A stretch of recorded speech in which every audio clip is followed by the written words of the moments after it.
Machilipatnam parliament కూటమి అభ్యర్థి వల్లభనేని బాలశౌరి తరపున ఆయన తనయుడు వల్లభనేని ఆయన కుమారుడు ప్రచారం చేస్తూ అనుదీప్ ప్రచారం చేస్తున్న ప్రస్తుతం అనుదీప్ ఉన్నారు. సార్, ప్రచారం చేస్తున్నారు, ఎలా ఉంది ప్రజల నుంచి స్పందన? చాలా బాగుందండి. మేము వెళ్ళి అడిగే ముందు వాళ్ళే చెప్తున్నారు గ్లాస్ గుర్తుకు ఓటేసి గెలిపిస్తాం మేము అని.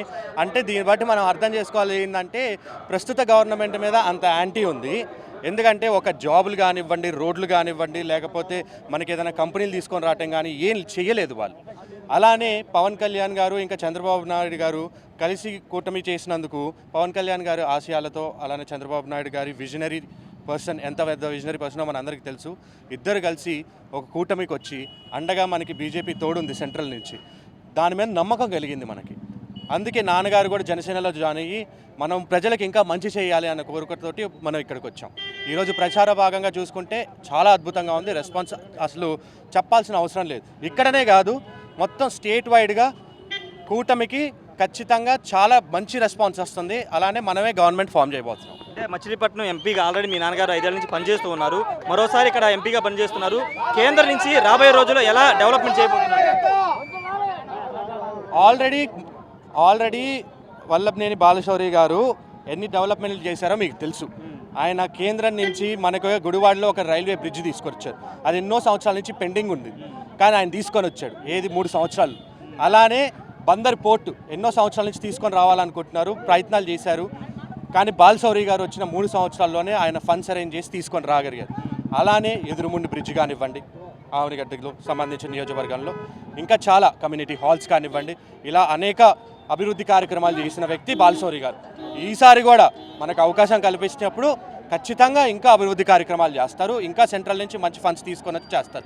మనకి ఇక్కడ తోడుగా బుద్ధప్రసాద్ గారు కూడా ఉన్నారు కాబట్టి ఎటువంటి ఇబ్బంది ఉండదు. ఆయన కూడా మంచి వ్యక్తి, అభివృద్ధి కోసం ఎప్పుడు చేస్తుంటారు. 2004లో మీకు తెలుసు ఆయన ఇక్కడ ఎమ్మెల్యేగా ఉన్నప్పుడు మనం ఎంపీగా ఉన్నాము. ఇద్దరు కలిసి ఎన్నో మంచి అభివృద్ధి కార్యక్రమాలు చేశారు. రోడ్లు వేయటం కానివ్వండి, ట్యాంకులు పెట్టనివ్వటం కానీ ఎన్నో చేశారు. అలానే ఈసారి కూడా చేస్తాం. అంటే మీ నాన్నగారు బందర్ పోర్టు ఇవన్నీ తీసుకొచ్చారు, కానీ పేరు నాని కానీ ఆయన తనయుడు కానీ లేకపోతే ఇక్కడ అవునుగా ఎమ్మెల్యే కానీ అందరూ అసలు బందర్ పోర్టుకి బాలశౌరికి సంబంధం లేదు, రాష్ట్ర ప్రభుత్వం అప్పు తీసుకొచ్చి ఆ పోర్టు నిర్మాణం చేస్తున్న ఒక విమర్శ వాళ్ళు చేస్తున్నారు. పేరు నాని గారు చాలా చెప్తారండి. ఆయన ఫస్ట్ డ్రైనేజ్ లేమనండి బందర్ పోర్టు వరకు వెళ్ళాడు ఆయన. పేరు నాని గారితో మీరు ఎలా కంపేర్ చేస్తారండి? పేరు నాని ఏంటి, గల్లీలో రాజకీయాలు చేసుకునేవాడు. బాలశౌరి గారు ఎవరు, ఢిల్లీలో రాజకీయాలు చేస్తారు. మీరు నక్కకి నాగలోకానికి సంబంధం ఏమైనా ఉందా? ఏం మాట్లాడదు. పోర్టు డెవలప్మెంట్ ఏం చేశాడు అసలు? పేరు నాని ఎప్పుడైనా ఢిల్లీ వెళ్ళాడు పోర్టు తీసుకొని రావడానికి? ఆయనకి పవర్ ఫైనాన్స్ కార్పొరేషన్లో ఎవరు ఎండిఓ, ఎవరు చైర్మన్ తెలుసా ఆయనకి? ఆయన నల్లి అడగండి అసలు మీరు ఎప్పుడైనా వెళ్ళారండి ఢిల్లీకి తీసుకొని రావడానికి అని ఆయన చెప్తారు. ఆయన ఏం చేసిందేం లేదు. ఆయన 10 మంది చేసిన అన్నీ తీసుకొని వచ్చి నేను చేశానని చెప్పుకునే గొప్ప వ్యక్తి ఆయన. దానికి మించి ఆయన ఏం చేసిందేం లేదు. అదే కొల్లు రవీంద్ర గారు రోడ్లే ఇచ్చారు 2014 నుంచి 19 వరకు. అందులో చిన్న గుంతలు ఉంటేనే పూడిపించలేదు ఈ 5 సంవత్సరాలు పేరు నాని గారు. ఆయన పోర్టు ఎలా తీసుకొని వస్తారు? మీరు ఆలోచించాలి ఆ విషయం.